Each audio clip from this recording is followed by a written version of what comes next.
What up, good people? It's your man Sub saying, you know what time it is. It's that time I just speak my mind. And today I'm going to speak about an organization that really changed, or basically that influenced the trajectory of my entire life and my ability to articulate myself in a manner in which I am capable of right now.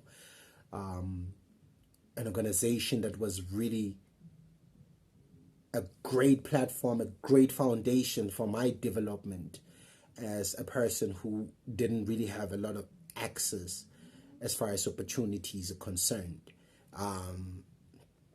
This organization is the inspiration behind the Ear Project. It's an initiative.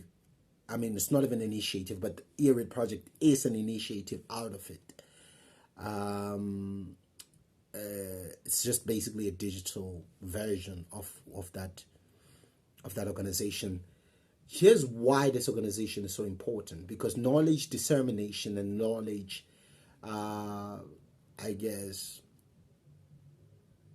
extraction, knowledge consumption is really critical for a community to make sense of their plight, for a community to make sense of their, I guess plight is the right word, because we are sort of a plight as, cartoon villains or Marafon people, or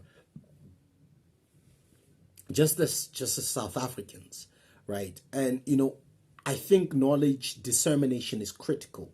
We do have knowledge hubs like libraries, which are government institutions that are there and set up there to provide all the information that the community needs. But then it gets me wondering, are these libraries really updated to meet the problems of our time and disseminate the kind of information that will be able to cause a shift in the thinking and the perspective or perception of the people?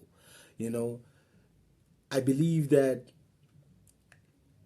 an organization like the KLC played a very pivotal role at some point, because it really influenced a very interesting generation of people. You see the great young people like Morena Maboe, you see the likes of Lesedi Mafura. These, were people who got exposed to this organization's work and efforts. And it's very important because in the dissemination of knowledge is not supposed to keep us comfortable. Knowledge is supposed to challenge us. It's supposed to shock us so that, we get out of our comfort zone.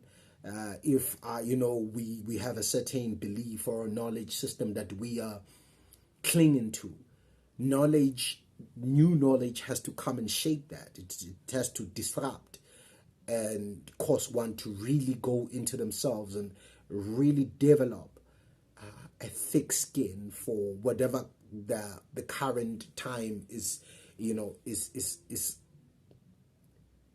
asking or is demanding of them, because times do not stay the same. We are living in different times right now. The technological era is here, the fourth industrial revolution.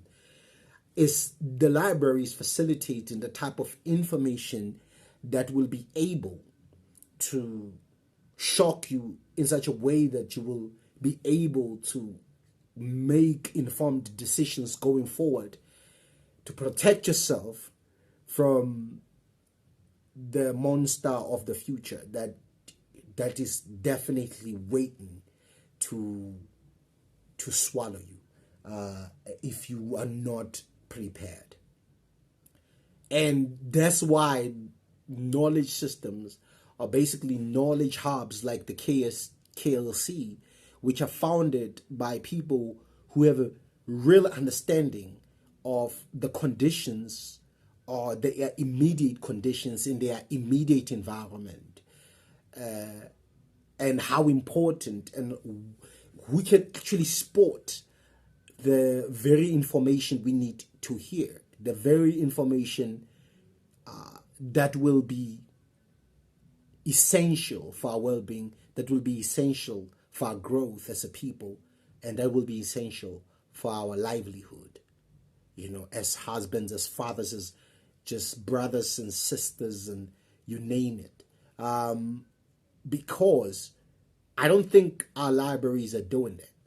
And so we need alternatives such as the KLC, such as the earread project, such as the Awoken Words, which are basically information hubs. I don't know if they see themselves as information hubs, but for me they are. And we need those types of small institutions to guide and to bend the minds of the young in this very environment to look at life differently, because it's important that they do, and they do it early, because unfortunately they do not know, or they do not understand what's coming. And it's very important that we have such organizations that will give alternative voice to the public, that will give an alternative knowledge mixture, I think, that will be able to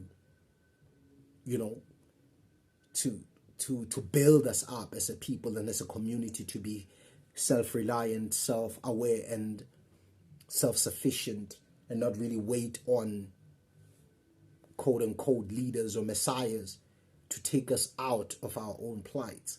Because unfortunately, there's no one who's coming out, to save us. We got to save ourselves, individually and as a collective. It's important that you get up and you do it on your own. You really, really do the work yourself. Don't wait for Subsur. You don't need Subsur to do anything. You don't need Khosi, even though Khosi was like the founder of this important organization. I just wanted to speak about the importance of these knowledge hubs and how important it is that the community preserves them and the community supports them. Because really, we do need an alternative knowledge system, because we know that the libraries are offering us what the mainstream will most likely be okay with, because obviously there are systems in place. So not all information is accessible.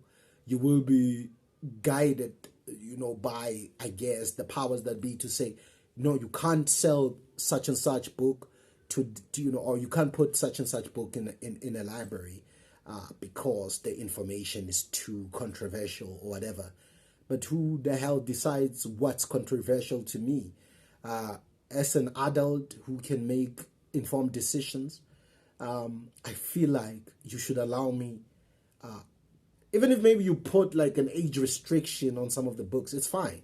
But you cannot silence some of these voices just because you feel the information is dangerous. Dangerous to who? There's a whole lot of stuff that's already dangerous to me, and I live through it every day. You sell us cars, you sell us cigarettes, dangerous things, but we can't just read some information. I mean, that's crazy. And so these knowledge hubs have provided alternative voice. We have seen some of the craziest documentaries through these organizations, which were shared amongst peers, and where there is no higher authority to cut, I guess, to cut the hand short, to cut the hand that was stretching to provide such information. And so I just wanted to talk about the importance of the Khutsong Literary Club just as a knowledge hub, just as an information hub. And I think I've made, a pretty clear description. I think I've provided a very decent description of what I was trying to say to you. So don't be afraid to consume information that you're not comfortable with. You are not comfortable with it. Read it and then judge it. You have your own, I guess, third eye or whatever, decisions to make at the end of the day. No one is forcing you. So don't be afraid. With that said, man, I'll leave it here. Peace and love, the Erie Project, and I'm out.